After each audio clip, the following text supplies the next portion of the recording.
So revolutionary greetings to all of you, comrades. Welcome to our Consciencism Study Group. This is our Saturday unification sessions, where we discuss topics around the unification of Africa, either in economics, unification, political, or development oriented. This week today, we are actually focusing on agriculture in terms of the development of Africa, as a look at what is going on in terms of food in the African continent. But before we do that, permit me to actually welcome Sister Portia, who will do a 10 minutes analysis of the global news and the continental news. And then after that, then we go straight to our presentation. So permit me to recognize the presence of Brother Kwame, Sister Amma, Anunnaki, Sister Grace, Brother Sam, Esther, Brother Ifo, Joy, Mark, Shaza, Stello, and Sister Tapuwa. Welcome all, comrades. As I've said, it's unusual for us to start a bit late, but due to technical issues, we have corrected that and we are now ready to go. Apologies for that, and please, may you be willing and be ready for this conversation in the next 1.5 hours. So, straight to you, Sister Portia. Please go ahead. Thank you. Can y'all hear me all right? Yes, you are loud and clear. Okay, excellent. All right, so there are 2 points that I want to bring out today, given the concise time frame. One, what's happening in Kenya, and of course, King Brother Pigeon can speak better at that. He's already been doing that in the chat than I can, following this alleged orchestration of trying to recolonize the eastern region of Africa. So I know that there have been different purviews about that, like Professor Lumumba has mentioned his analysis. Pigeon has also shared his analysis, and then there's been discussion in now a group of ours where you're debating. But all the while, what I'm seeing is that if we go back to the initial question that Professor Kwame has continuously asked us, are we closer to unification and liberation of Africa and its diaspora, or are we farther away? I've been thinking more about that question, and I think that that type of question comes when we are in this kind of measurement of racial capitalist systems. Let me explain. I'm not saying that Professor Kwame or anyone can't challenge us. This is an essence of this group. What I'm saying is, if we are judging our progress, because I was even guilty of saying, well, we're further away. And then I resonated with that, with the healthy, loving, and wise and knowledgeable ancestors. And I realized this morning when I was doing my meditation that this stuff is spiritual, in my opinion.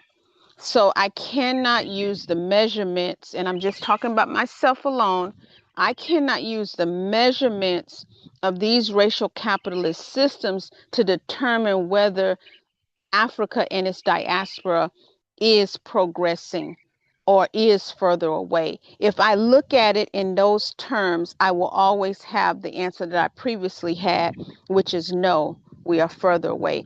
If I look at it in the ancestral, spiritual, cultural miracles, ways of the healthy, loving, and wise and knowledgeable ancestors, this morning, the answer I received was a resounding yes. Not asking the same question, but rather speaking and asking the ancestors for how do we move to Africa's unification and liberation.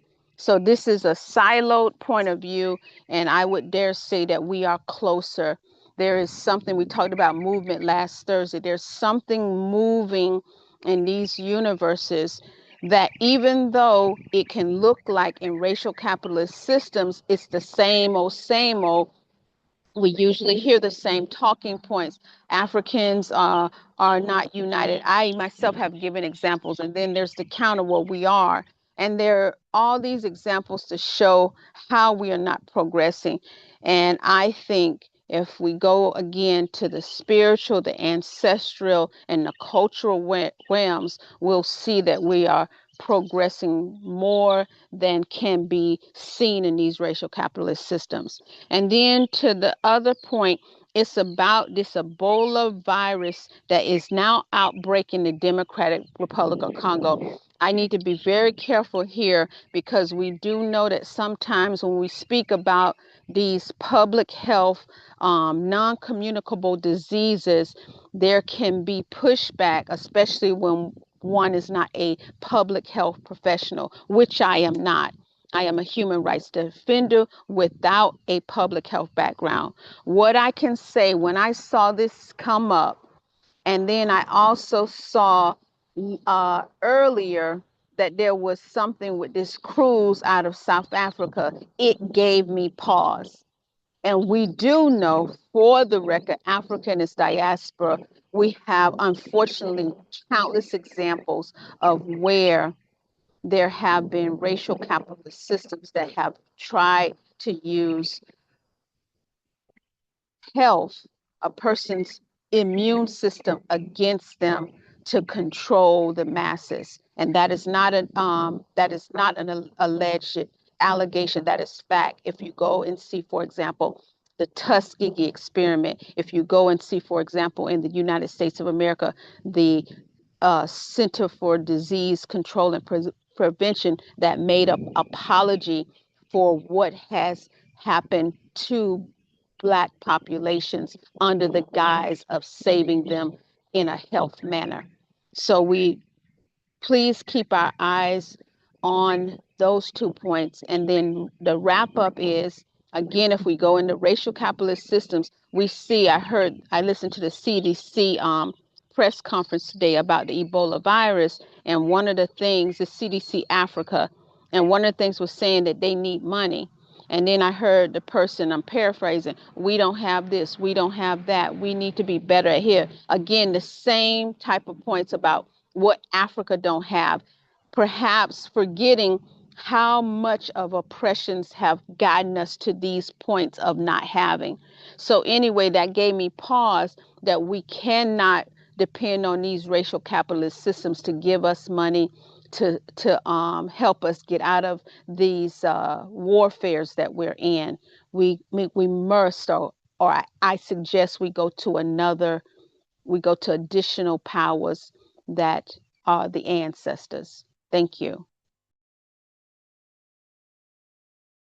Thank you, Sister Portia. And would you like probably to speak in 2 minutes the ECOSOC thing, the application thing you are organizing, or you feel like you can speak it somewhere else? Are you safe to speak of that? Oh yeah, I'm safe to speak on that. And I wanted to say, for this topic today, I won't y'all notice what I do when it is not my own words. I do readings and I give reference. Because I know our ancestors, so much of intellectual property they were never credited. So I want to at least acknowledge these papers when I'm reading. So on today's topic, before I go to this AU ECOSOC, on today's topic, I would like to show y'all a paper about what I contend they are trying to do again with our food and giving us this bioengineered food, and show you sections of this paper where it shows there's no known studies of how this stuff affects people, but it's in our food. So that's one point. And then the earlier point is African Union Economic, Social, and Cultural Council Permanent General Assembly is looking like, according to their websites, that they're going to finally permit African diaspora-led organizations to apply for those 20 seats. And it's the first time it's happening. So we, thankfully, with permission of Professor Kwame and King Brother Pigeon, among others, have a temporary WhatsApp group. And I'm pleased to say it's almost 40 people, and already people have agreed that they'll be available on Tuesday. That's this upcoming Tuesday, should be the 19th. That's going to be at 6 p.m. Accra time, and I'll coordinate with King Pigeon. And I would like us to please kindly come together and even see if we should pursue this, because you know the criticism of African Union, United Nations, but at least may we come together and see, should CSG via the Kwame Nkrumah Trust apply for one of these seats? Thank you. Thank you very much, Sister Portia, for that. And welcome, Sister Ida was joining us. Sister Joy from Eswatini, thank you very much for finally hitting to the call and attending this session today. I really appreciate your presence, and we look forward to have you more. We will be interested to learn more about the Indigenous knowledge system, and I'll be more happy, and all members here will be more happy to hear from what you've done. Feel free, Sister Joy, to share some of your works you've done around the Indigenous knowledge system in the chat, if it's a book or a link, so that members can also be able to know what you've done in that line. So welcome, Sister, and thank you to all members of joining us. Now, comrades, today we are discussing this thing, and it's a serious situation that we ought not to have been discussing as Africa when it comes to matters of food, because it is appearing very clear that Africa cannot feed itself. And it is very uncertain that we cannot feed ourselves as a continent. So to us, as a philosophical and ideological groupings, which is Consciencism Study Group, we study the philosophy and ideology of Dr. Kwame Nkrumah for decolonization of Africa. It is to our interest to look at the food security or insecurity and food sovereignty of Africa from both ideological and philosophical angle. So we want to look at very simple things, and I'll run through some few data, then allow the members in the panel to raise your hands once I'll be done to introduce this topic so that you can contribute. There's no special presenter for this session, and therefore we want to make every member to have at least 5 minutes to share something about food. So currently, there's no Africa that is more of food secure. Now, this is despite the continent possessing over 60% of the world uncultivated arable land. You must understand that the total continent is only 40% used. I know we have conversation and discussion, I think it's Senegal or which country, that is disputing the map of Africa in terms of the size. Now you imagine the entire continent of Africa, the only 40% of the entire continent of Africa is used. There's over 60% of the continent of Africa that is not only land, but is arable land that is uncultivated. And yet the entire continent suffers from severe structural food insecurity. The word is structural food insecurity. And this crisis actually, if you look at it, it's been driven by so many things. The systematic neocolonial economic structures, where Africa has been relying too much of imports. You've had news before that we could even depend on wheat or I don't know what from Ukraine. We look for food from Israel, which is desert, to feed the continent. We depend on fertilizer from Russia. So this is a key issue. There's also things to do with severe climatic shocks, but it's not that severe. As long as the continent has 60% of arable land, there's conflicts that's going on locally, and we know who is behind the conflicts. But there's a lot of also global supply disruptions. Now the continent today still depend to be fed in terms of literally import of food. And some people will argue that it is not true that Africa lacks food. I'll give you a case example in Kenya, for example, whereby you realize that the Minister of Agriculture or the President, despite of citizens producing maize in bulk, and even sometimes end up throwing it because of poor pricing, the politicians ensure that they create some shortage so that they can import maize from outside. Because they know that the imported maize will have something back to them, what you call a kickback. Recently, in Kenya, it was being believed that there's a rice, tons of rice, imported by some powerful politicians waiting at the port to be admitted, while we have rice locally that then cannot be purchased by the government.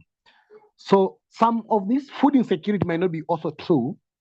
Some might be then triggered by politicians or people with interest who can make money out of poor conditions of Africans who go hungry. So some of them are happy for you to go hungry so that they can then sell for you and get more money. Now, according to the latest Africa Regional Overview of Food Security and Nutrition and the World Food Program Outlooks, it states that over 306 million people in Africa are undernourished. And this is accounting to 45% of the global total. 1 in 5 people, that's close to 20.2% in Africa, suffer from hunger, which is more than double the global average percentage, which is 8.2. So Africa has almost 20.2. Now, approximately 892.7 million people, which is nearly 59% of the continent's population, face moderate or severe food insecurity. More than 337 million Africans experience severe or acute food insecurity. Now, there's a staggering of 67% of the African population that cannot even afford healthy diet, which is far exceeding the global average. The global average is around 32. Africa has almost 67 that cannot even attain healthy diet. Now, when there's a spike in the global fertilizer prices like now, where urea is actually moving to 46%, these threaten the domestic production cycle. You realize when there was issue with this Iran and American thing, and they were saying if that Hamas or that area is actually blocked, many people will not get fertilizer because the corridor for fertilizer, which means we may not get enough production and will then have some issues with food. So this is where we are in the continent. Of course, there are declarations that were made by CAADP, which is a strategy by AU, which is the Malabo Kampala Agreement, which looks at the projection of 2026 to 20, the projection of 10-year projection. But its target was actually to look at how we could then achieve proper food security in the next 10 years. But even with this, there's still a lot of challenges we are facing. We are looking at AFTCA, if it will help in terms of either inter-African trade exchange. But having sat in various committees that then discuss issues of food security and export in the continent, I have seen the entire continent of Africa struggling just to produce food to feed Europe. We make the best standards because there's what you call market access standards under WTO trade agreement. So countries can then export once you have what you call mutual agreements with another country. There are so many people who are producing some food, for example, avocado, what they call French beans, which is not French, it's African beans. But what they do is that they are targeting the external market. So they don't care whether their brothers go without food. What they care is how much can I sell to Europe and get how much in return so that I can have some money in the pocket. And this is the biggest problem we're having also. So even as we face food insecurity, there's still us who are still exporting to feed Europe, feed America, and feed the rest of the world. At the same time, we still beg them through the government to feed us. So the situation of food in the continent is very interesting. And that's why we want to open up this conversation, comrades. There's no special opinion. There is no special guest. And I believe everybody eats. So every voice here counts. But the biggest thing we want to look at, how can we have a continental approach to solve the food issue? Because even if Kenya can be full sufficient and Ugandans are dying without food, and if Ugandans have food and Tanzanians are dying without food, how do we ensure that we have mechanisms to coordinate this so that no part of the continent, no part of our people go without food where the other part has excess food? So this is the conversation we're having today, and I'll be going through the list as I have in my chat, as we do on Thursdays, and give you an opportunity, maybe 5 minutes or 3 minutes to share what you think in regards to this point. So once again, feel most welcome to Consciencism Study Group, the Saturday's unification sessions but the Thursdays we focus fully on philosophy. Saturdays we discuss topics around unification, liberation, and development. To start me off in my list is Sister Amma. Sister Amma, are you able to share your thinking or what contribution you have? I'll be going in that list in that order. So everybody will give an opportunity to speak. Sister Amma, can you confirm? Wait, let's go to someone else first. I'm in the middle of computer something. Apologies. Okay. Thank you, Sister Amma. Sister Amma, I'll come back to you. The next in my list is General Anunnaki.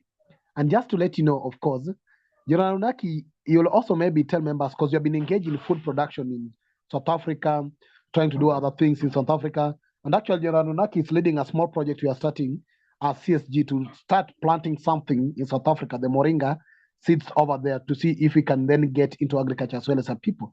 Because sometimes it's very important also that the Pan-African movements and organizations look at also agriculture as a source of income and investment, rather than just look at real estates and other things to get money, but also agriculture. If we Pan-African organizations and movements can invest in some agricultural project, despite of the money we get, we also ensure that our people get food to survive and sustain themselves. So General Anunnaki, please come in and share your thinking in regards to this topic today, and anything you wish to share in the next 5 minutes. General?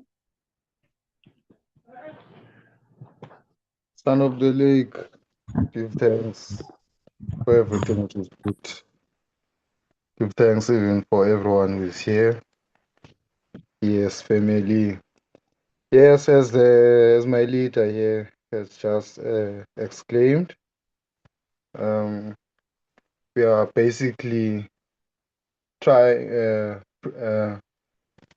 actually actioning, if I can put it that way, the implementations of the food security of Africa and food sovereignty.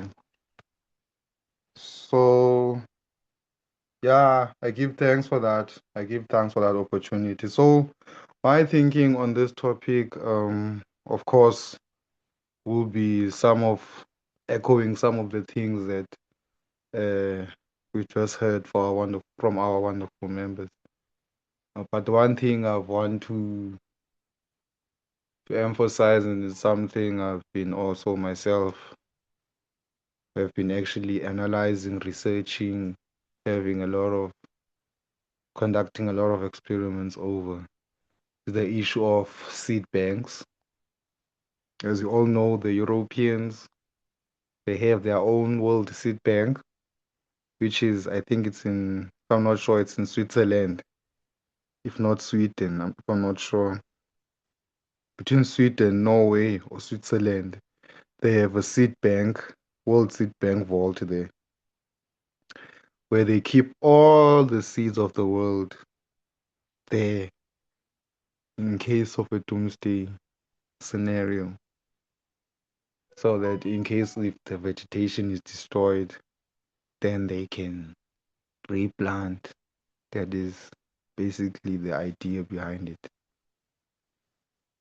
So I think it's the same thing that we as Africans need to do ourselves, because if you can look at it properly, we will find out that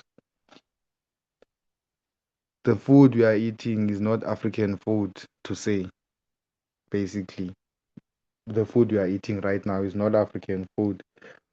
But the funny thing is, the African food, like our food, as my brother, son of the lake, also said, the food that we're producing here in Africa, the first grade A, is going overseas to the white man. You understand? They're the ones actually taking the indigenous African food that we are planting, and then they manufacture some of that food, and then they give us back third grade food and GMOs, genetically modified foods. So the thing that we need to do for us to take back our food, firstly, would be the seed bank. We must start collecting indigenous seeds for a seed bank. Number two, what we need to do, we need to start farming wherever we find our lands, even if you have a small backyard land. or just a piece of plot there. We start planting the vegetables, and then from that we'll grow into corporations.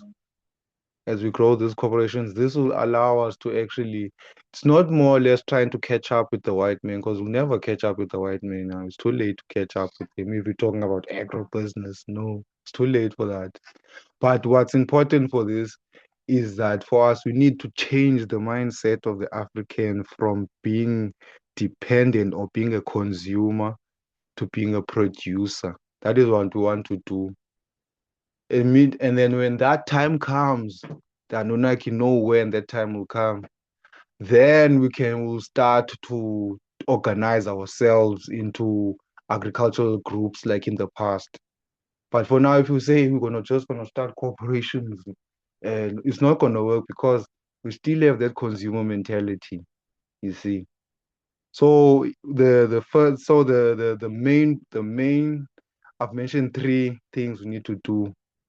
One, I've said it, is that first of all, we need seed banks. Each and one of us must start to collect indigenous seeds, because as you can see what he's doing, this guy, who is this cracker? What his name? Oh, Gates. You can see now he's taking all the indigenous seeds and introducing GMO. So for us, we still have an opportunity to collect the original seeds. Secondly, is using whatever land we have to plant. And then thirdly is organizing ourselves into NGOs, etc., as we are doing here at CSG, as we explained. That will help us to reverse the mindset of consumerism into the agriculture. That's when we'll start to do amazing things. I know the African mind is very brilliant. Thank you. Thank you, General Anunnaki. Actually, you've used 5 minutes to talk about food bank involving agriculture and organizing ourselves. Let me get to the next person on the list, Sister Chisomo. And welcome, Brother Sechava. I'll get to all members on the list. 5 minutes maximum I give each member. Sister Chisomo, please.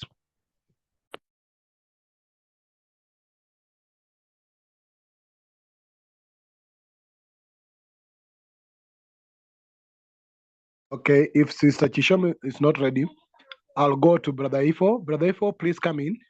Share your thinking or your input to this topic today. Brother Ifo? Yes. Quick thing regarding the last presentation. I loved everything everything that's been said so far, except for one critical thing. We do not have to catch up with the white folks. The white folks need to figure out how to catch up with us. Our ancestral ways are more advanced than anything any European or Arab has ever come up with. So I think we need to be clear about where we stand in the history, in the culture, and in the understanding of agriculture. Real agriculture. What Europe does is agribusiness. Those two things are not related. One is about sustainability, it's about culture, it's about feeding people. The other one is about making money. Not related at all, apart from the fact that they both do stuff on farmland. That being said, there are projects like the zero waste agriculture that's being practiced in Benin. I forget the brother's name, but he's originally from West Africa. I believe he's from Nigeria. He runs the Songhai Zero Waste Agricultural Program. They're doing amazing work, not just in Benin, but in different countries as well. They've been visited by leaders from all over the world to understand what is this amazing thing that is happening in Africa. So I think we need to start to reconnect, because a lot of times when we go and find things that they claim came from Europe or claim from there that are advanced, when you dig deep enough, you find that they stole it from some African somewhere. So that's mostly what I wanted to say, is that we collectively are leading. We are not following. And I yield the mic on that. Thank you. Thank you. Thank you very much, Brother Ifo. I think you're bringing the element of agribusiness and agriculture. And the element that agriculture is more of also culture inside the same called practice than business, which is purely profit oriented. Thank you very much. Let me check if Sister Chisomo is back again. Sister Chisomo? If no, I'll go to Brother Sam. Okay, Brother Sam, please come in. Please share your input. Good evening. Am I audible? Yes, you are audible. Thank you. Good evening, everybody on the chat, and thanks to the inputs of the brothers that have already made contribution and Sister Portia. I think there's nothing more to add into what they have said. And for me, it starts with the basic thing. Africa needs to own itself. As we speak, all the information that we are having, it's written by either United Nations, it's written either by the World Bank, it's written by IMF. These are the people that are controlling how the world must behave, how the world must go. And it's not a true reflection of what is happening. Unfortunately, most of the experts sitting in those bodies, majority of them are African people in origin, and they are serving those bodies to the detriment of Africa. So we need to get this expertise and harmonize it into an African think tank that needs to direct the affairs of Africa in an African way. And it's distorted because even the land ownership in Africa, who owns the land basically, we all agree we are in neo-colonial states, and most of the vast tracts of land that they are talking about, 60% of arable land, are those lands that are occupied by foreign and commercial owners and entities. The whole agriculture, for instance, I can talk about South Africa, where 79% of the land is privately owned. So where do you expect that the few minority Africans in 13% of the land can really be productive enough to do the land? Until we turn those statistics correctly into the rightful owners of the land to till the land, and then we go back to those traditional African farming methods that has sustained our people for years and years immemorial, and then we implement those. General Anunnaki has mentioned the seed that thing, bank that we need to come up with, because currently all what we are doing under this method where our seeds are already distorted. We no longer have those seeds that you can plant this year, the next year, and the following year, because they are all distorted. In the olden days when we were planting maize, I would use a crop of that same maize over and over and over. This is where the challenges we are facing. Lastly, these same people tell us about all these things. For instance, that the Congo has the whole water reserve that can feed and direct our energy in all directions. But the same people are making the conflict in the Democratic Republic of Congo not to end. They are interfering in those internal affairs of, and it's not only in the DRC. So until we get rid of these imperialist wars that are happening in the world, we will not have this independence that we are talking about and food security that we require. Thank you. Thank you very much, Elder Sam, for your contribution. Now, let me get to Sister Portia. Did you speak, Sister Portia? Or do you want to contribute? No, now? I didn't speak, King brother. I spoke earlier, technically. Yeah. So let me do my presentation. All right. First off, I'm going to share my screen.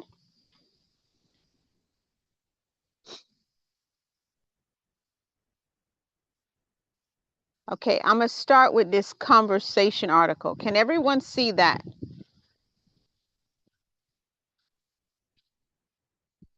Can everyone see that on the screen? Yes. Okay, excellent.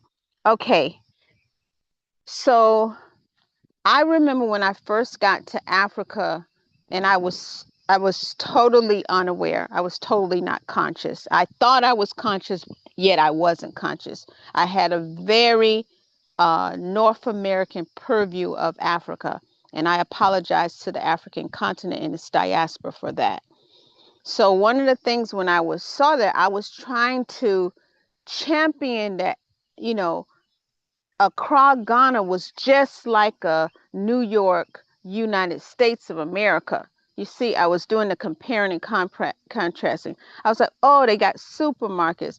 And I want to be cautious. I'm not saying that Africa existed before anything. So obviously we technology advanced, psychologically advanced, culturally advanced, agriculturally advanced. No problem on that.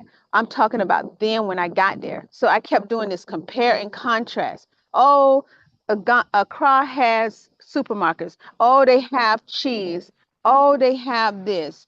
Constantly trying to show that, oh, it wasn't quote unquote not civilized.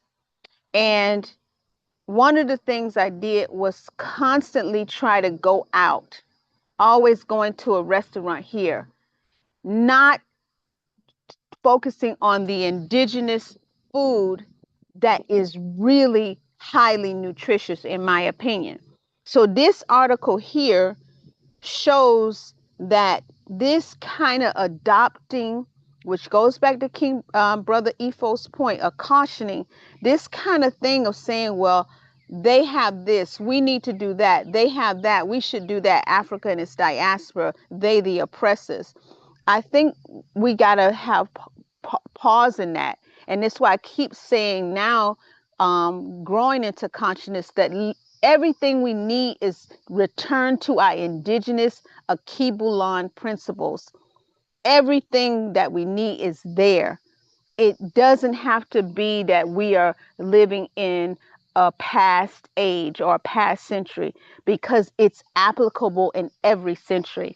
So in this article, you see that in this area of South Africa's Limpopo province, you see that now diabetes is increasing, high blood pressure, high cholesterol, obesity, and insulin resistance. This is the food that we're eating, Africa and its diaspora. And shout out to the ancestors, for example, in the United States of America, who went through those horrific enslavement processes and just were making food out of the straps that were thrown to them, you know, pig's feet, chitlins, all that other stuff that now we know is not so good for us. No disrespect, our indigenous African food that is non-genetically modified, not biological engineered food, which I argue in the United States, they're putting in a lot of stuff. They're putting it in the toffee,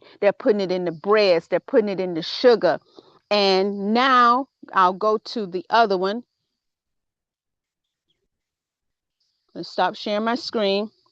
I'll go to the other document that is not, that has the statistics of showing that.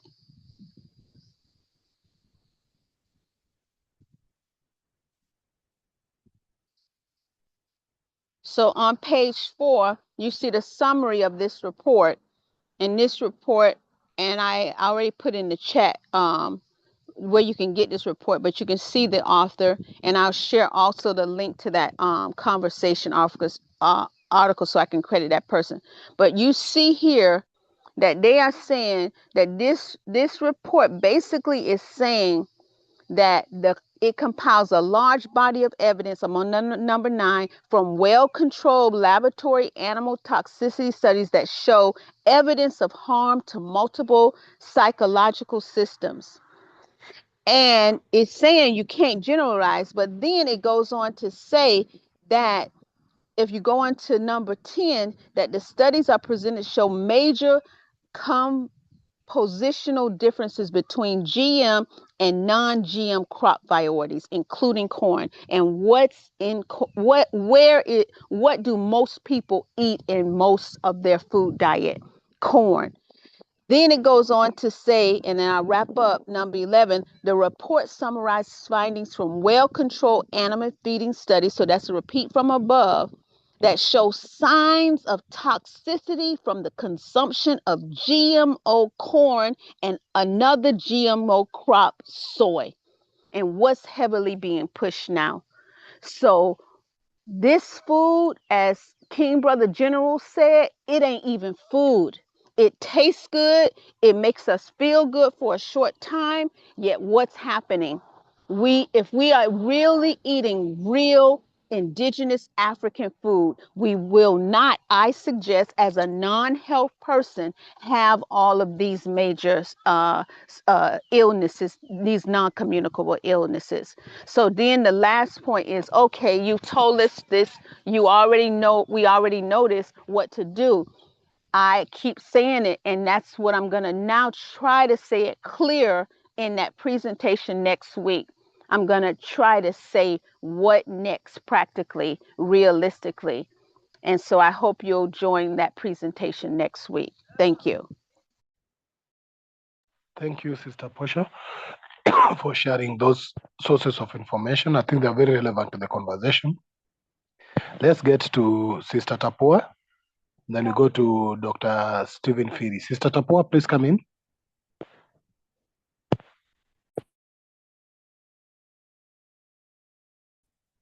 Hello, everyone. Thank you very much to everyone who has presented so far. Really eye-opening. The topic today is Africa food secure? And I've just been thinking through this as we were working, and I've listed, is it 4 or 5 things that show that Africa is not food secure. Firstly, is the definition of food. And then I'm going to cover that, and then I'll cover the land question in terms of ownership, and then the type of crops that we're being encouraged to grow, and then colonial interests in manipulating us in terms of how and what we produce for them. And then lastly, our captured governments. I'll go through these one by one. In terms of food security, Africa's definition of food, particularly those people who look educated, sound educated, and to a large extent colonially, mentally colonized, are beginning, in fact, have run away from traditional African foods and are feeding on those foods that cause malnutrition. And they've become a bad example to the working class who's aspiring, who thinks that as soon as I make enough money, I'll have lots of Coca-Cola and everything else to do with being Western. So that's part of the problem that we have to look at, because our indigenous African foods were not as harmful to ourselves and our well-being as the current foods. And I think someone has already pointed that out.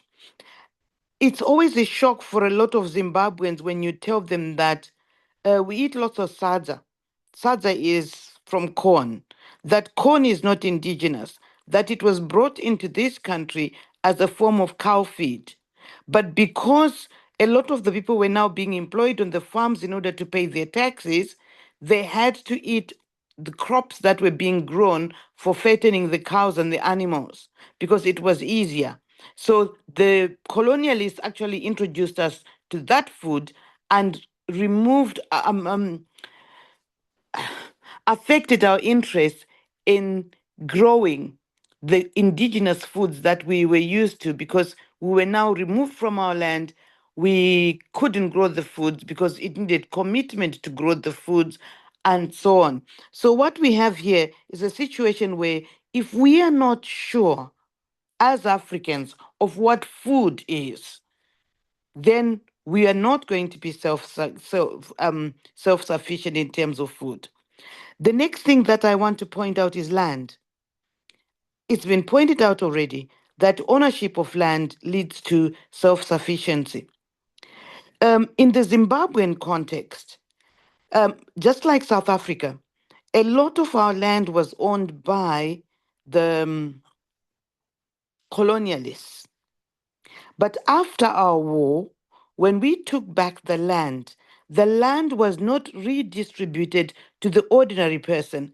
We are still living in those reserves that were introduced by the white men in the areas that we were moved to that have poor rainfall and everything else that makes it hard for us to be self-sufficient. So, what we have, for example, in the Zimbabwean case, although we say we are independent, although we say we now have the land back, and I'm sure if you're looking at the news in this last week, we've started giving back the land to those people that we took the land from. And everyone here is just stunned and shocked that we're actually doing that. And the Zimbabwean population has now become so passive and resigned to our fate. And what is happening in the Zimbabwean situation is even in those reserves, the headman, the chief, is not allowed to give out land, especially because of overpopulation. They were encroaching into what is called state land in order for people to be able to feed themselves. However, because of carbon offsetting, what has happened in the Zimbabwean situation is we were not told this. You read this because you're just inquisitive. Beginning of 2025, a lot of people were removed from the lands that they had settled in at independence. At independence, people just got excited, extended the village, occupied a few, but government came back in 2025, removed people from those lands and didn't tell them where to go. And we were wondering why. We only got to know that Zimbabwe was paid to carbon offset by the United Arab Emirates. And when the United Arab Emirates took a satellite view of the pieces of land that they had said Zimbabwe must make sure it remains forested because they had paid for it, they realized that there were villages in some of those places. And so people had to be removed to nowhere. So what we have is a government that is reneging on what it had done in the past in order to feed people. The people who were given the land were given the land, but not sufficient backup to produce food. And then some of those people who took the land have no interest in producing food. So, whilst we're saying let's get back the land in order to feed ourselves, we also need to have strategies to make sure that when we get the land, the people who are on the land are producing. Because if you take the Zimbabwean case, where the Mugabe daughter has 27 farms, some of them are redundant and not working. So what we have is a situation where we're saying part of the reason why we're not self-sufficient is we don't have the land. But the question is, are we getting back the land with Ubuntu in mind, with fair distribution in mind? Because during the Smith era, people used to grow their own food and feed their own families from the small pieces of land they had. Now they can't because it's 5, 6 generations later, and there's not sufficient land to grow food. And no one is saying anything about it. They'll stand up at rallies and say, oh, we've got to celebrate, we got back the land. And when that doesn't make sense at all. Let me go on to the next, my next point on crop types. Zimbabwe is forced, for example, forced in quotation marks, to grow tobacco, cotton, fruits and vegetables to export. And I remember sitting in one of those vet shops and I was asking some farmer, what are you growing? He was very proudly saying he's growing tobacco. And I was saying, make sure you grow food for yourself, at least for yourself. Because people have now misunderstood what money is. They'll grow cash crop to get money to buy food which they could have grown. So it's teaching our people to say money in itself is meaningless. You want food. You've got land, you've got food. Grow food to feed yourself. And don't worry about the cash crop, because when you get the cash, what do you do with it? And this year, Zimbabwe has a disaster because a lot of the farmers who were growing tobacco in order to get money, they're getting less than $1 a kg for their tobacco. They're running losses, and yet they have not grown food. So you can imagine someone took months to invest in growing tobacco, and they don't get the returns on tobacco, but they don't have food. That's a disaster. That's an actual disaster. So what we are looking at is trying to get our people to say, put yourself first, grow your food, feed yourself first before you feed anyone else. And that's a direct threat to the West because they're in farming for business. They're trying to encourage us to get GMOs. And I always like comparing what happened to Kenya, in Kenya with the Gen Z kerfuffle. No, that's not the right word. The demonstrations that happened, the strikes that happened, when Ruto had said you can't use indigenous indigenous seeds, we must use commercial seeds. But the commercial seeds cannot be planted year after year. Our indigenous seeds, you pick the right sample, you keep on growing, use the same one. Fortunately for Kenya, I think, Ruto said it out clear. But in Zimbabwe, it's been subtly done. People were told, oh, you're going to be given seed and fertilizer. They were given GMO seed or seed that does not replicate easily. So what is now happening is people are now dependent on getting seed every year, getting fertilizer every year. The government is not affording to give everybody seed or fertilizer. People have given up on their seed, the indigenous seeds, they don't have it. So there's a scramble to try and find indigenous seeds. And because people are now focusing on growing their own food, what you have is colonial interest is the next thing. If you look at the size of the United Kingdom, for example, and the amount of food it imports, there is no way, if we start growing our own food, they're going to be able to look after themselves. These countries are dependent on us, reducing our population, which is why, they make sure they convince us that we need one child, we need so much, we're too many, because if we feed ourselves, they won't be able to feed themselves. So colonial interest is part of what is making us food insufficient, because they want to make sure we are dependent on them, and they want to make sure that we are their market. And therefore, reducing the African population is one of the strategies that they want to make sure we don't have enough children, we don't feed ourselves, we're dependent, our wheat and rice is coming from Ukraine and so on. And the last most important point, I think, on why Africa is not self-sufficient, food secure, is our government. Because it is our government that totes this: grow avocados, grow tomatoes, grow flowers at the expense of food. And people are now so obsessed with chasing money, not realizing that if you don't eat well, you need money to buy medication. But if you eat well, you will not need the money.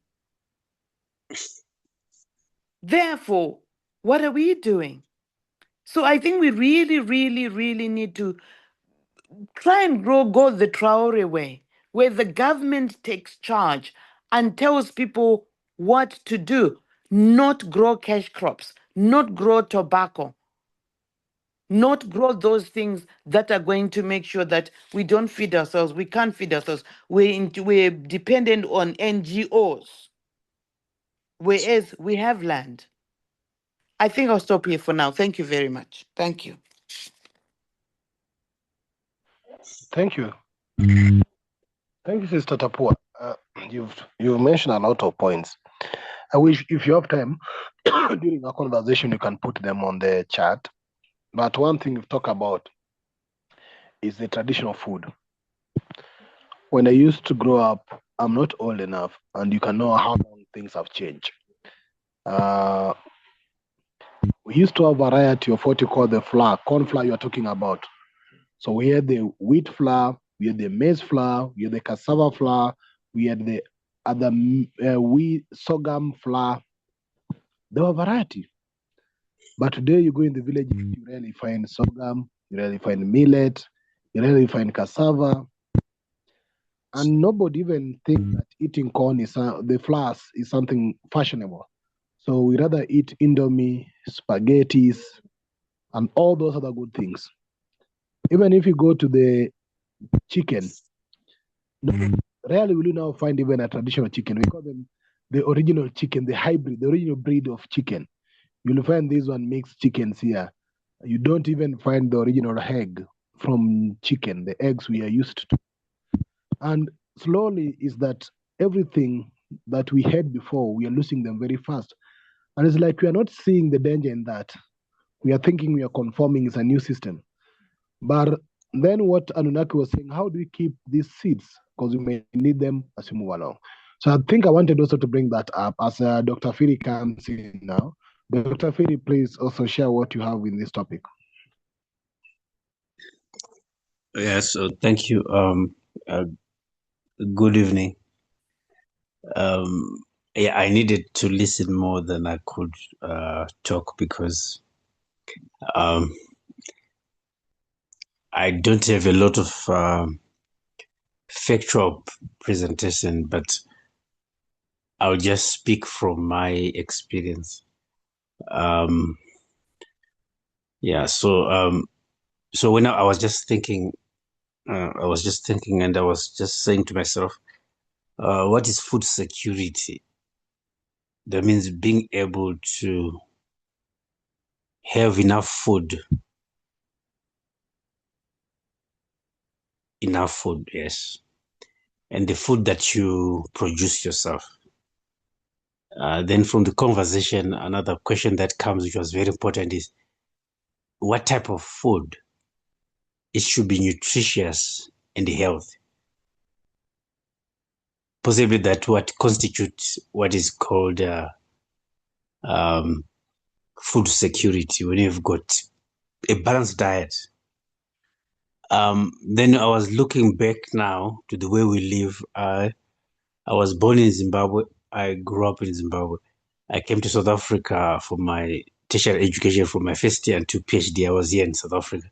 So I had this experience that I have. So when I was in Zimbabwe, I grew up in the location because I'm from a Malawian origin. So I grew up in the location. So the question that I discovered also was our main source of food. Remember that how we measure food security is what is affordable to the majority of the people. Because there's no point to say we've got enough food, but we also have to ask what type of food. So in Zimbabwe, like what Sister Tapuwa said, it's actually corn.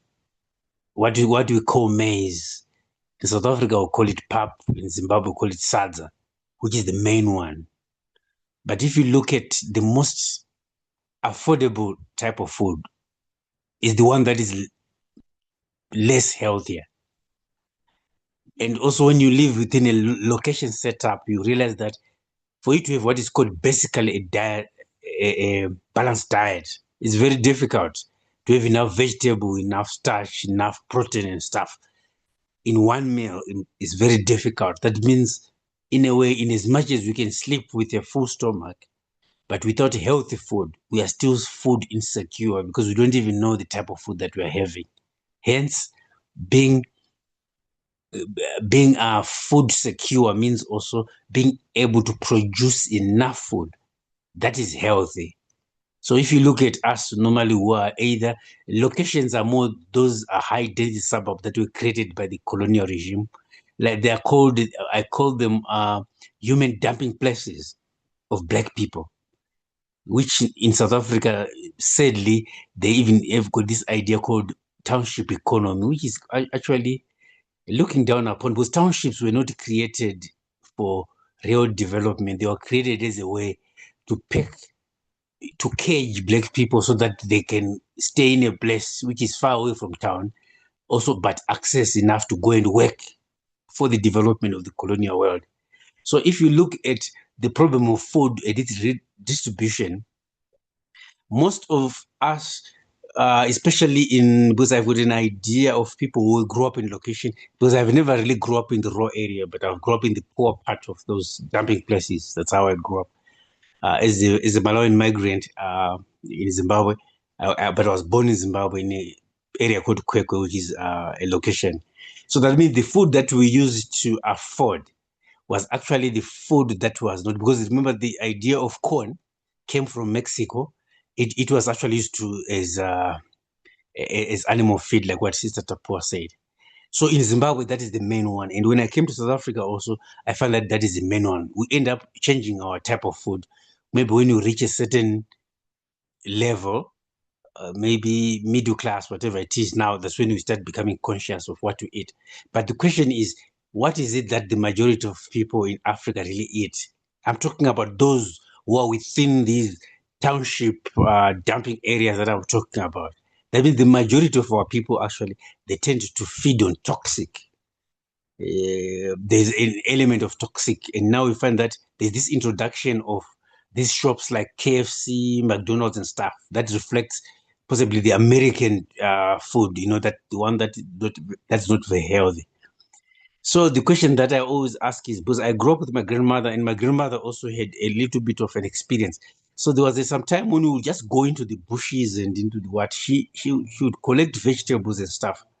Then I realized that actually the food that I used to eat, which I used to look at it as if it was for the poor and rural, where we also used to eat greens, but also the ones that they used to get in the, she used to know just to go in the field, in the wild, some of the edible leaves that were there. Then I realized that actually, when I was young, when I thought we were actually poor, when we didn't eat meat every day like we do here, though we don't even know the type of meat that we are eating. That means what we ate, which I considered as poor, was actually very healthy and balanced diet in a way than what we eat now and what we feed now. So then I realized now, as you grow up now, and I live in South Africa, I've been in KwaZulu-Natal now, in Johannesburg, I'm able to buy food. I discovered that actually, if now I one day I was researching what type of food was being grown in Zimbabwe, where I was born and is my citizen.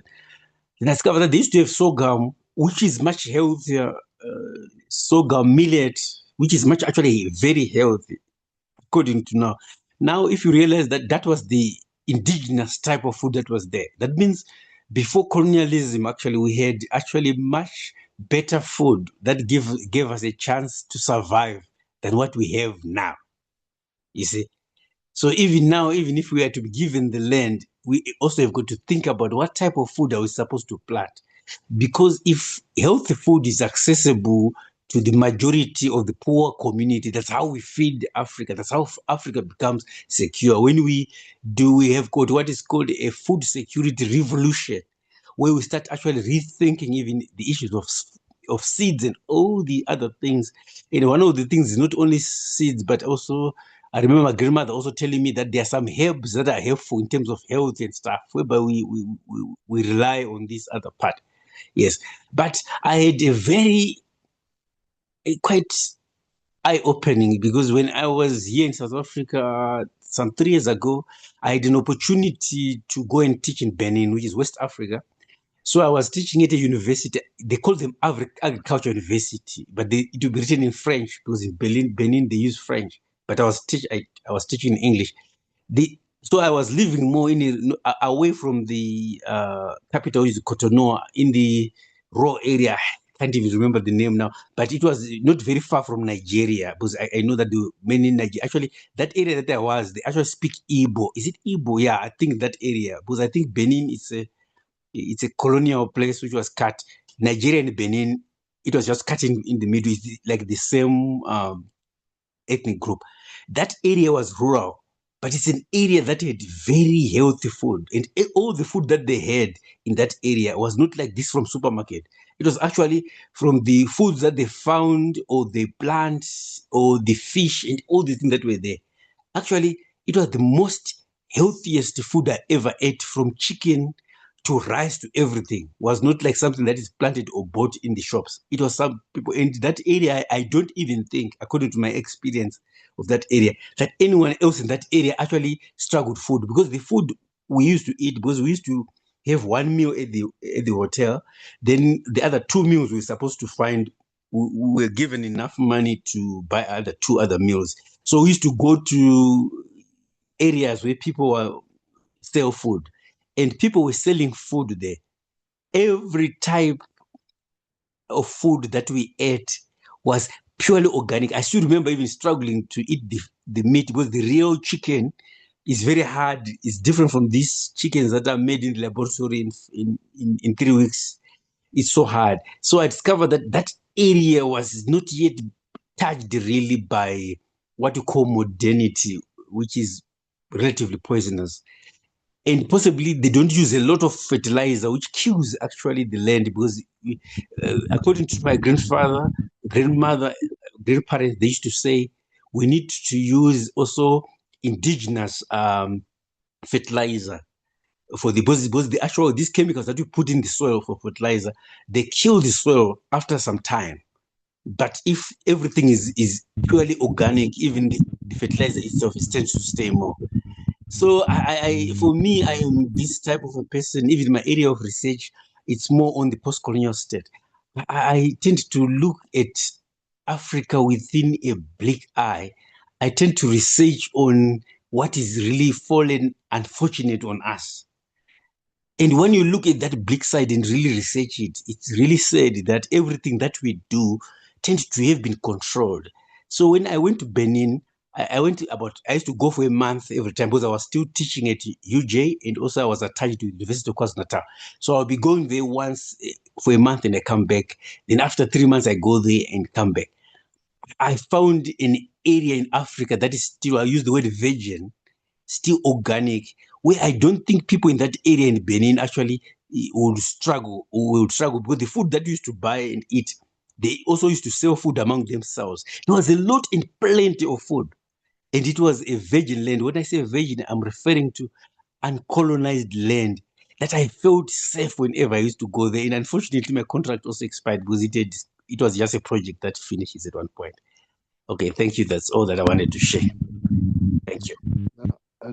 Dr. Phiri, today you shared your personal experience, which is very interesting to this topic, because food has personal touch. And I believe this is not a topic that is worth research. It's a topic of people to share the experience and basically just to come up with proper solutions for ourselves, because we used to be food secure.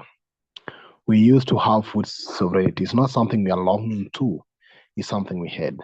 And we can tell stories on when we had it.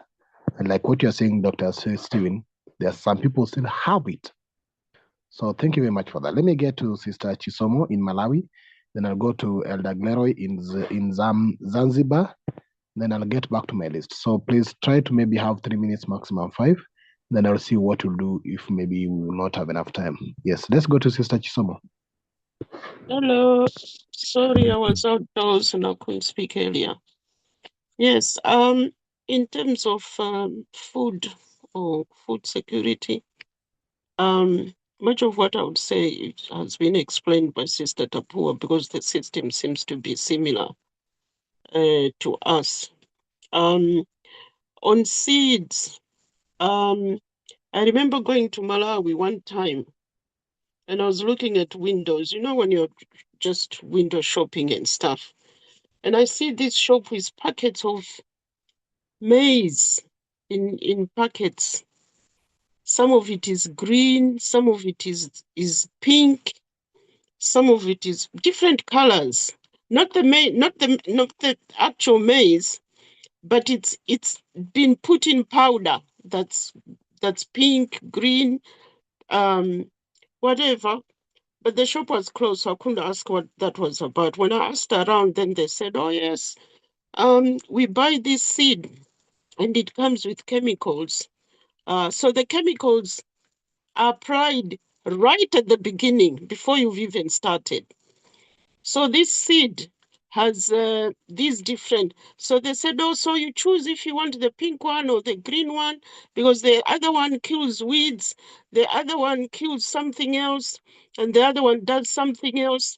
And then once it's grown, and then you have to apply something else to get rid of the weeds." And I'm thinking, but you had the weed chemical already before you planted. And then you put another chemical that makes it grow bigger and whatever.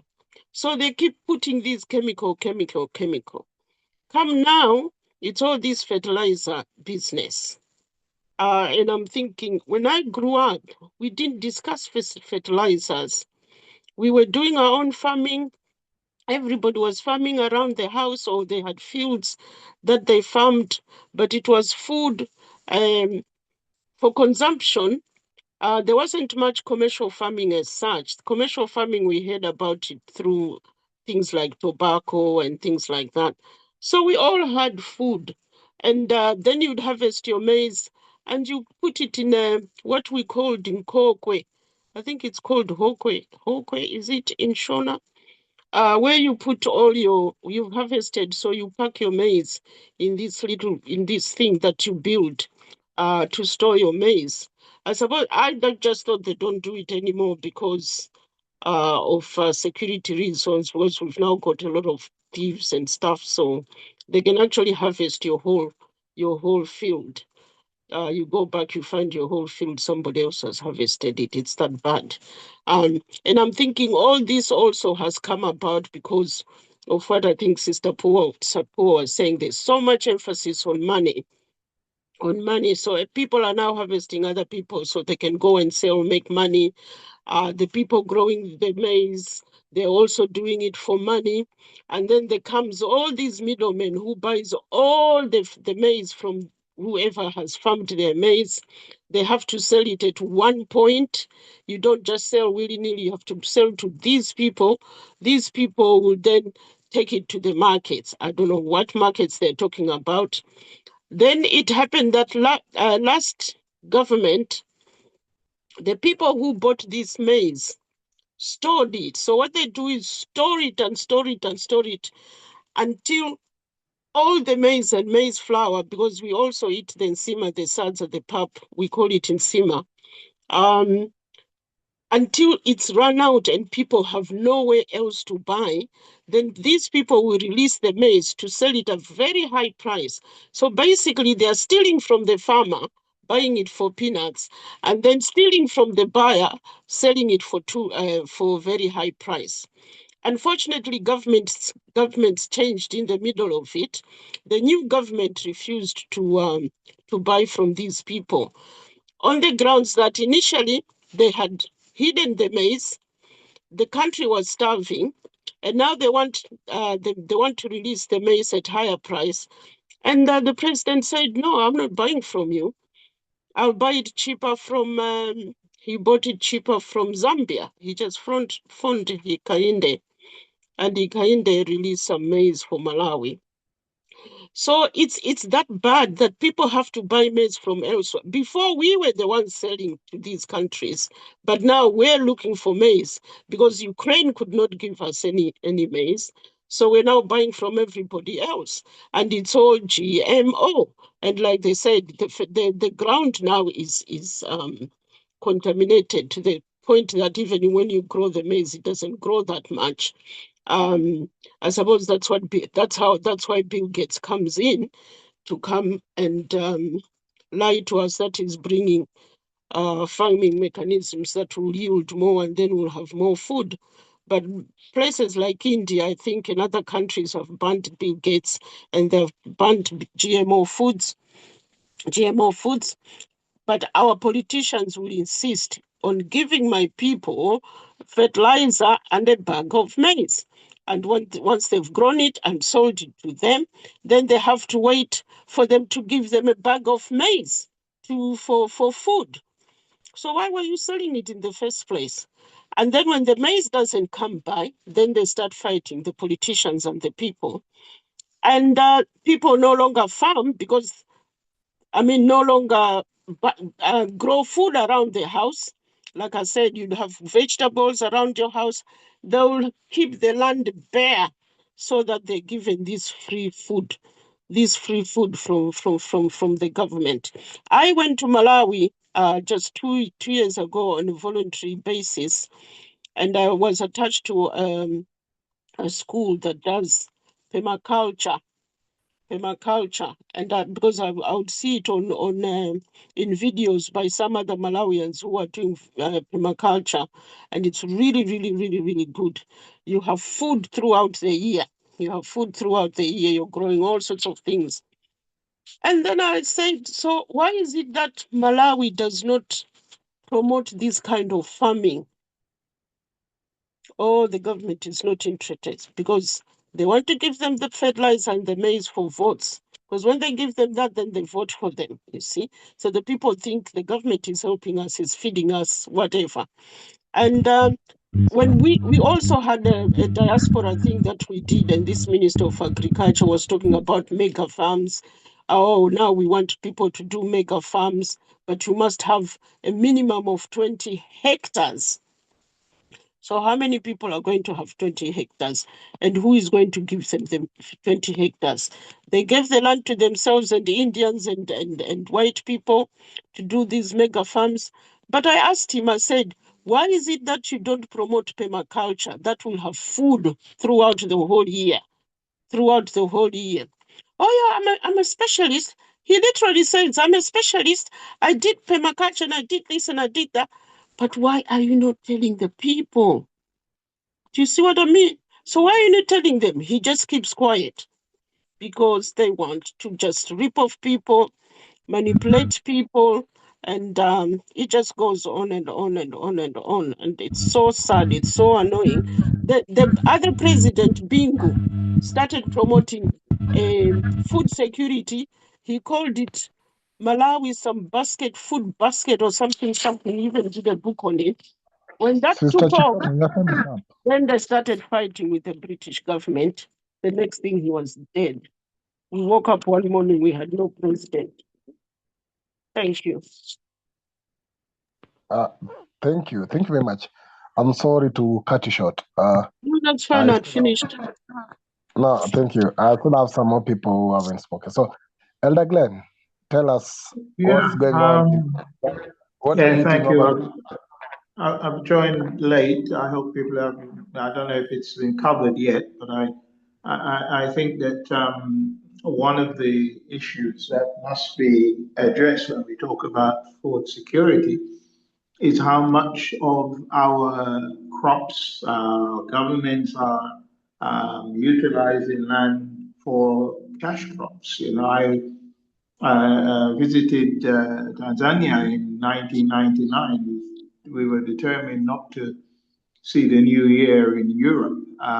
So we went to Kilimanjaro. On the way there, we flew over what looked like miles and miles of greenhouse. And I was really impressed until we landed and found out that the greenhouse were being used to grow flowers for Europe.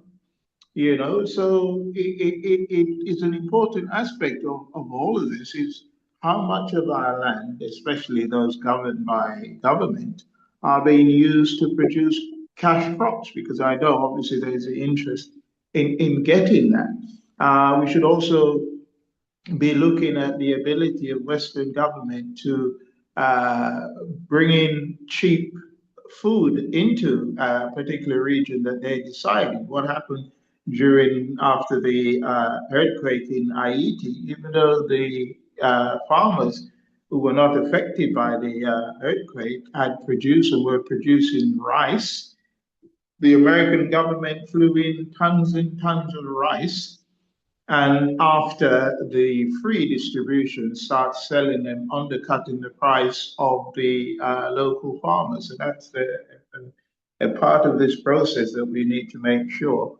how is secure. It's not secure if we have to buy it from others, or others are imposing it on us or importing it, or our government decided, as been said before, that it could be cheaper, and those sort of agreements.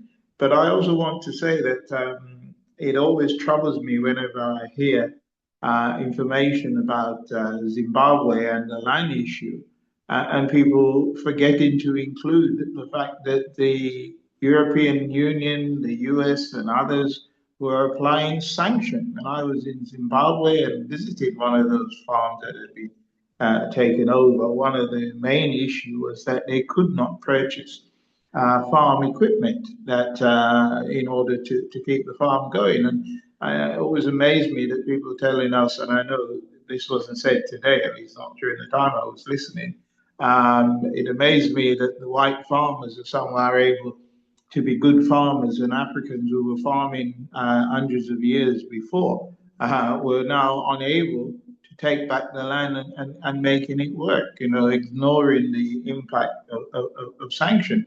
African people were the people getting up early in the morning to go and do the farming, not the Europeans who were staying their bed until whenever.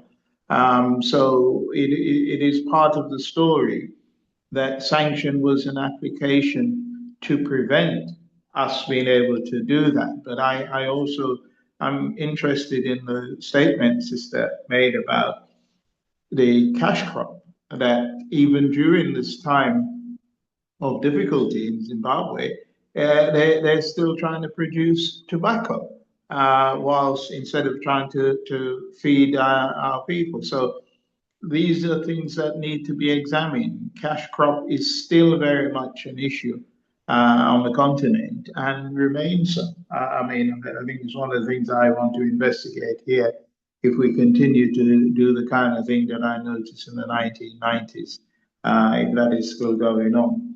But yeah, security has to be about priority of what we produce. If fertile land being used to produce cash crops, and that doesn't help with our food security.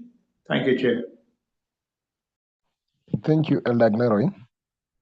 You are raising the element that the research says 60% of African land is arable and uncultivated.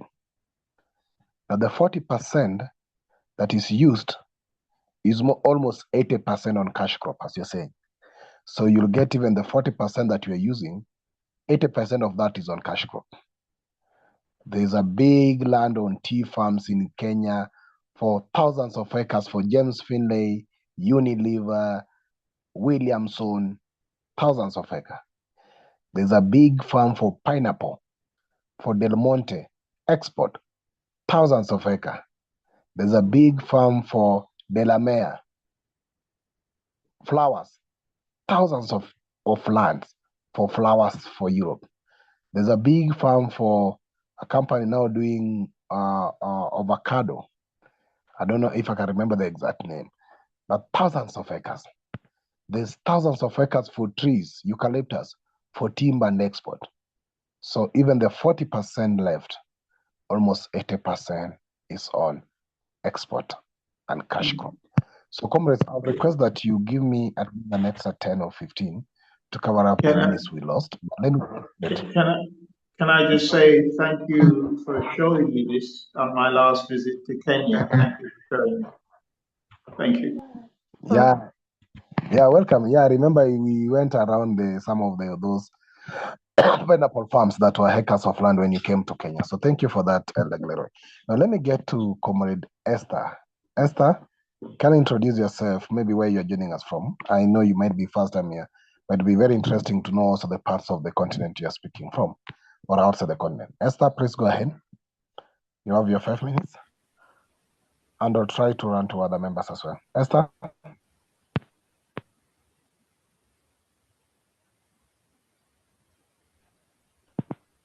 Yes, Comrade Esther, your microphone was muted. Unmuted. Yeah, please proceed. I can't hear you. Esther?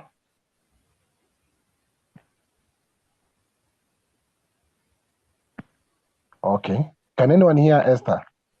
Maybe she's having a microphone issue from her side. No, can't hear them. Okay. Now let's go to Sister Ida. Then I'll go to Green Arc. Sister Ida? Okay. I think a lot of it has been. I think a lot of it has been covered, especially the bit about producing food for export. Well, for cash.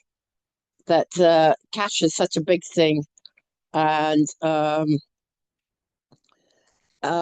know that about 15, 20 years ago, you used to be able to buy food down the street from where I lived cheaper than it was being produced in Ghana or Nigeria. It was just so cheap, like plantain for 10p. You know, it was which is cheap. And it's like, okay, things are, you can see that things are, prices have gone up, but they're still almost what you'd buy it in places in Africa, almost the same prices over here. And that just cannot be right. It can't be right. The amount of plantations that are still around on the continent, or cash crops for Europe. In fact, most of it won't be sold wherever they're grown. They just, you know, it's part of the deal. They're not sold there. It's all going to be exported. Things like the large, we don't hear about them so much, but the large trawlers that were off the coast of West Africa, just shoveling in fish into their holds. And yet, you know, fish has now become very expensive. I think some of the things that people said, I know when I was born in Ghana, and I know that at buying food outside, a lot of people would buy from when I say street vendors, there were certain foods that people would sell almost to a lot of people in bulk because it was cheaper to make it in bulk rather than everybody trying to make it in their homes. And in fact, I think a lot of people might not have had the gas. When I was young, it was wood that was being used. Now most things are gas or charcoal, and that is expensive. So a lot of people still buy a lot of their food from outside.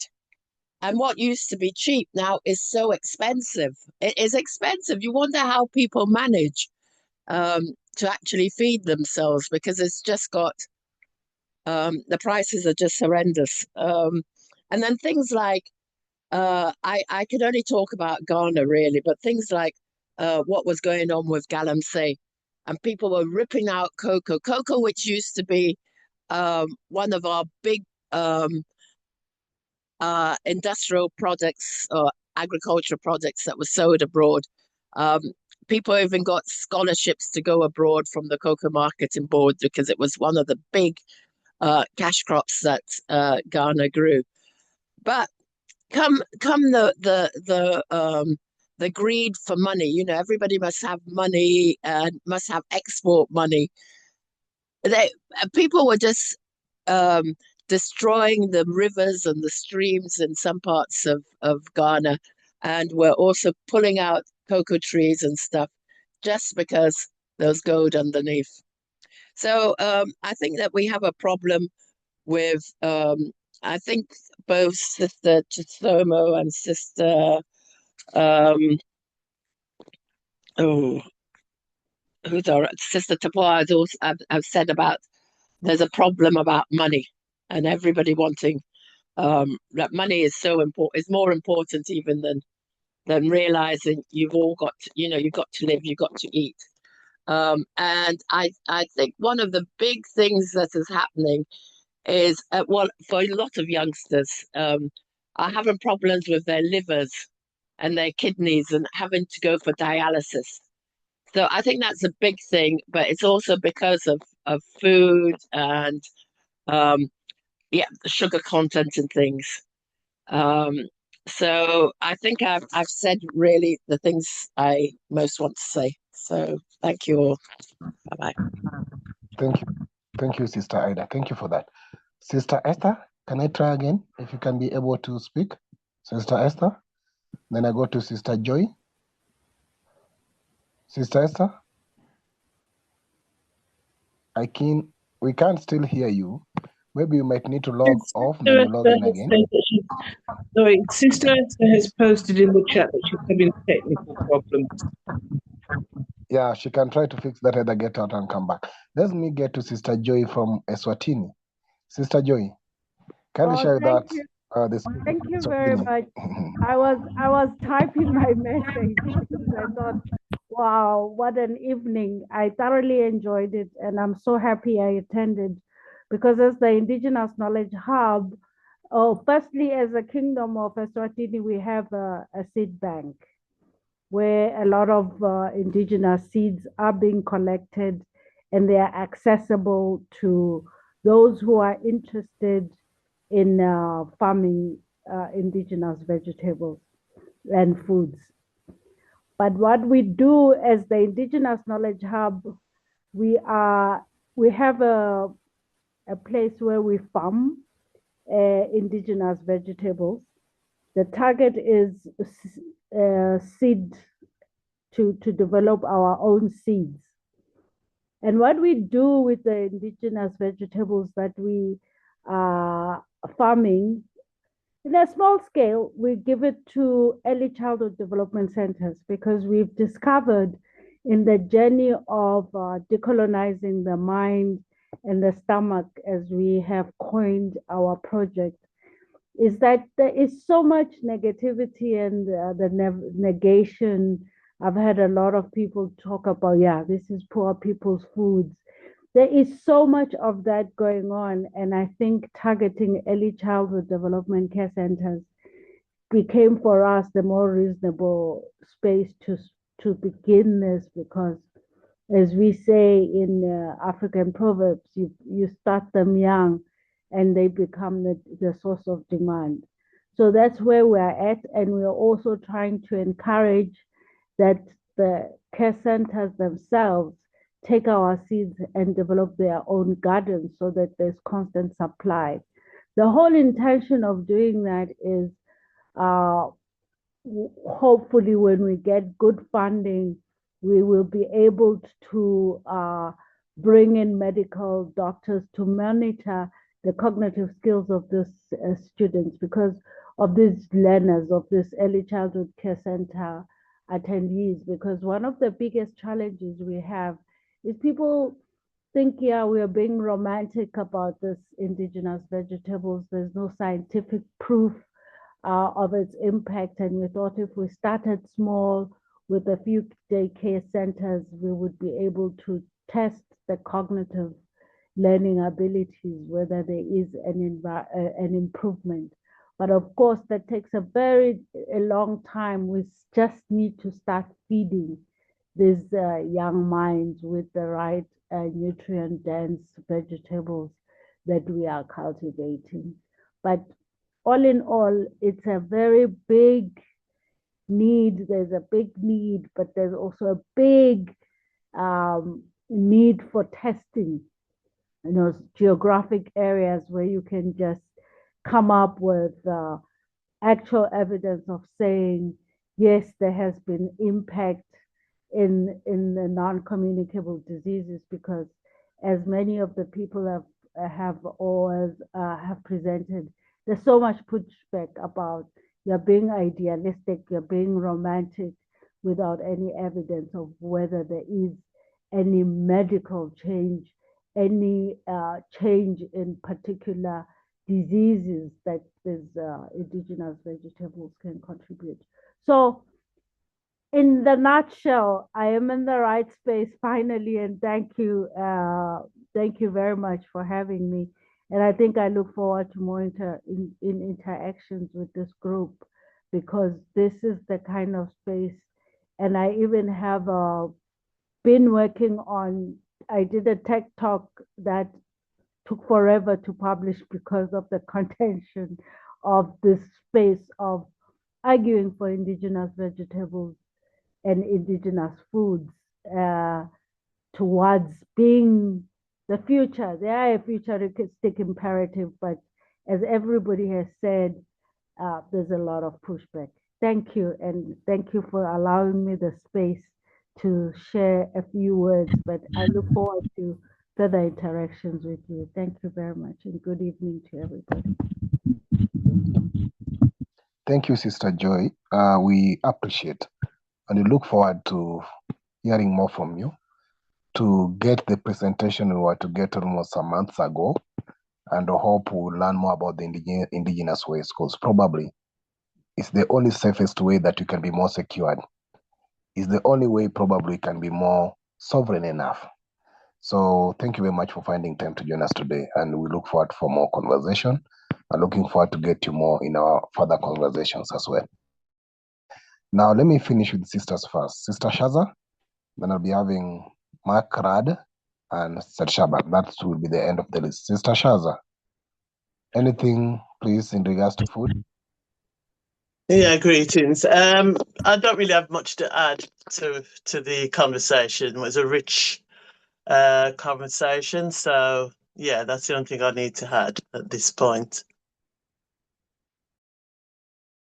Thank you, Sister Shaza.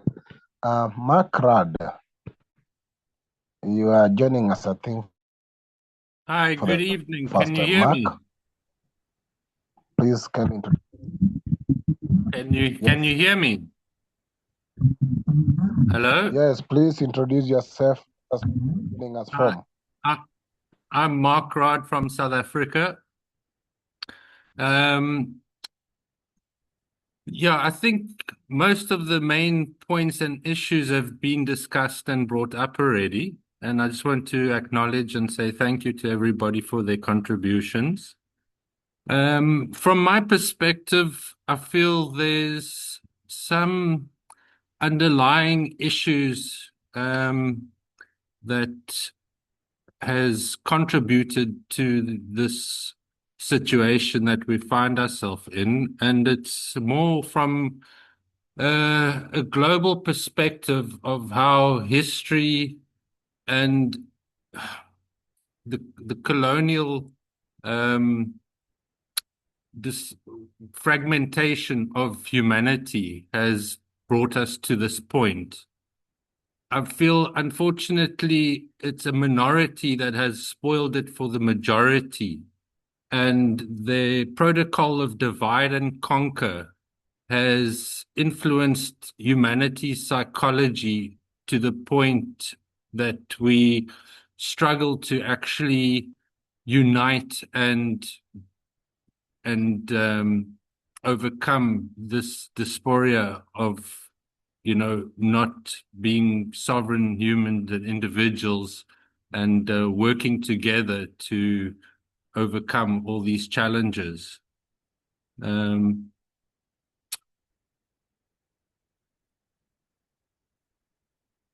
feel, capitalism and neocolonialism patterns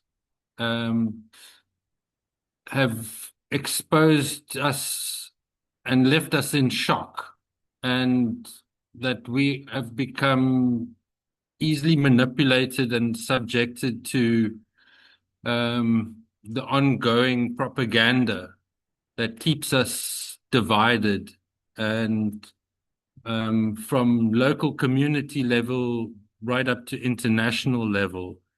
And unfortunately, all governments seem to have been captured, and all countries, not just in Africa, around the world, there's a minority spoiling it for the majority. And I think once we can reclaim our sovereignty as human beings and find our common humanity to unite and rebuild our communities, I think then we can start finding our way forward. Thank you. Thank you, Michael. Thank for your contribution as well. And finally, in 2 minutes, I'll be ending with Brother Seshaba. Brother Seshaba?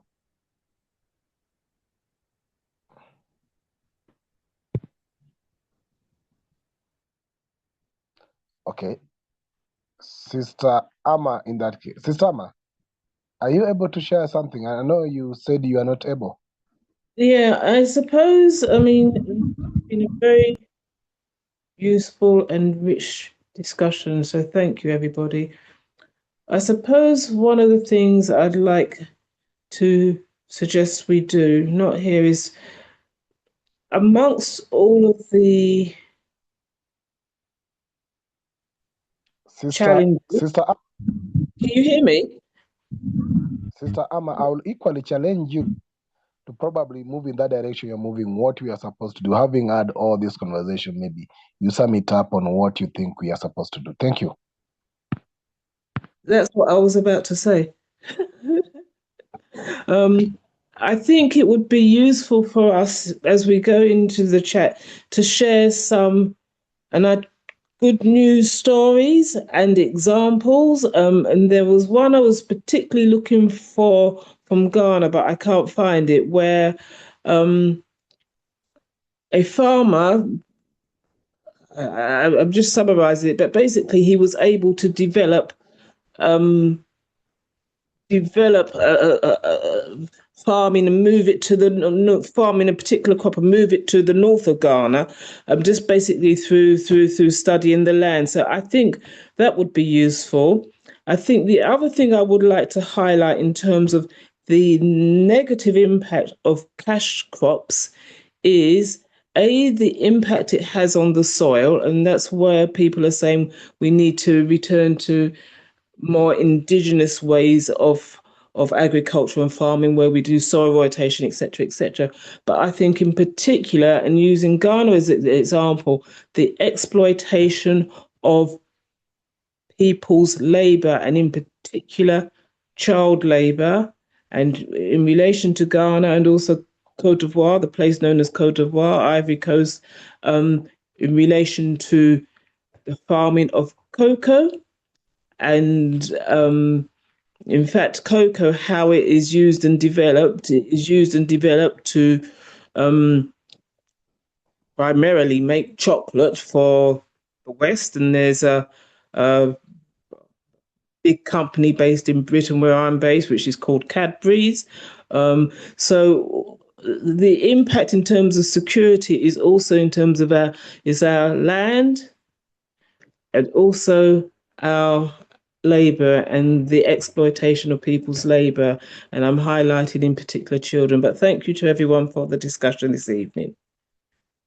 I will finish there. Thank you very much, Sister Amma. The Constitution of Kenya, Article 43, Clause 1, Section C, says that every person has the right to be free from hunger and to have adequate food of acceptable quality. That is what the Constitution says, not what the government says. Now, it is individual right, not a privilege, that every individual, whether you are which gender, size, and age, that you must be free from hunger. It is a right, but it has been turned to a privilege. But in the period of our experience and the conversation we've had, when we think we are living a modern world, we are enslaving ourselves and taking our sovereignty away into a system that cannot be satisfying enough. We had our process and our system on how we used to eat. It served our ancestors for years and years, thousands and millions of years, until maybe calamities could arise. But today we are moving into a system and running away from our roots. The repercussions of our actions have been very clear in terms of the diseases we encounter, the lifestyle diseases we talk about, the lifespan, how many years we live, and all these things. And therefore, we are not only talking about food security, we are talking about the security of ourselves, our people, our community, our culture, and our traditions, which is then a demand of all of us to protect it. Each one of us has a right because food is what all of us interact with. How do you ensure that in your process of eating, you try to protect your sovereignty of our food? Whether you are out of the continent or inside the continent, would you try maybe some of our organic food, what people could call traditional food? Will we try to then be part of the solution to preserve our seeds? Will we try to appreciate and actually be proud of the food we eat or we ate back then? Or are we trying to be fit enough to try fix the forks and the spoons and the rest on the table to be appear more civilized? While in reality, we are moving into a system of captivity. Comrades, it's very clear that we must do it from ourselves. The governments, as you have seen in the conversation, have their interest. The leaders don't care about food security. They care about agribusiness. How do they make business out of our hunger? Very unfortunate. And the leadership must be fixed, and it's us to fix it. But we as a people must also provide that food sovereignty and security to ourselves. Eat what we can produce, not what is unlimited. What is limited? What can we produce? So we have to sankofa. We were sovereign, we were food secure. And that can only be attained if you look back to where we were as a people. So there's a lot of things going on up and down, but we must know that this system is not sufficient. As brother said, the capitalist system talks about exploitation. It's not egalitarian enough. It doesn't look at our sustainability and what Sister Joy is doing. How do we start putting our younger generation to the right food system that then preserved our communities generations and generations back then, so that this younger generation will live knowing that this is our traditional food. So let's preserve the food. Let's appreciate it. Let's have any of our seeds available and preserved. Comrades, I can't thank you much. It was challenging to start this session, but it has been a fruitful conversation. Sometimes people say we talk, but in the talks we share and we have ideas to move forward. So let's meet again next Saturday, where we are looking at the warfare. Is the revolution in the continent moving to the warfare direction, or are we moving to the revolution in which angle? Because the continent is experiencing a lot. Democracy, so-called, is failing in some sides. The so-called coups and whatever is rising in the other side. Is it time for the continent to consider the warfare liberation or the space for ballot? Sister Portia will be doing this presentation to us. As we move towards the Africa Liberation Day, we answer the question, is Africa truly liberated? If not, what's the way for the liberation? So join us next Saturday for that conversation, and we will be sharing more topics coming up. On Thursdays, we are meeting for our Thursday's Consciencism Study Group, where we study the philosophy and ideology by Kwame Nkrumah, which is Consciencism, the philosophy and ideology for the colonization of Africa. That class on Thursdays has been going on for the last 5 years to 4. Never missed every Thursday, reading only a paragraph and sharing our thinking. We are looking at the motions, linear motion, rotary motion, or self-motion. Where are we moving as the continent? So join us again on that day. All our recordings are available on our YouTube channel, the Consciencism Study Group. Anytime you go to YouTube, you'll find the entire 400 of our previous recording for the last 3 years. You can still look back to this conversation, share it with the friends, and come up with any insights. Thank you very much. I am your coordinator, Pigbin from Kenya, And it's been an honor and a pleasure to have you all. Bye-bye for now, and let's meet again on Thursday or next Saturday, and even on Monday. There's a book review club, which is called the Pan-African Reading Club. We are reviewing the book by Dr. Jojaiti. Bye-bye for now, and thank you all. Have a blessed evening or afternoon. Thank you. Bye. Thank you. Bye.